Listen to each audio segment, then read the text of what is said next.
Kasi pag i-absorb niyo po lahat ng negativity na naririnig niyo, panghihinaan po kayo ng loob. Ang negosyo po, sa inyo talaga nagsisimula. So, kailangan talagang malakas ang loob mo, matibay ang dibdib mo.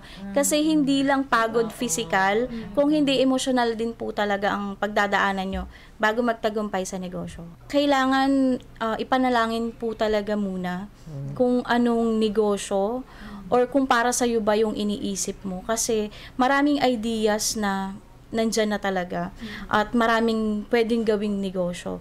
Pero para sa'yo ba yun? So, kailangan po talaga nating ipagdasal muna kung talaga bang para sa atin yun. And then, syempre, sa realidad, kailangan lakasan mo talaga loob mo. Kailangan mo rin sumugal. Kailangan mo talagang sumugal. Kasi pag hindi mo sinubukan, magiging tanong na lang yan sa isip mo habang buhay. So, kailangan mo lang talaga magsimula, gawin mo kung ano yung alam mong tama. At by the end of the day naman, siguradong pag-aaralan mo kung anong gagawin mo para magtagumpay sa negosyong papasukin mo.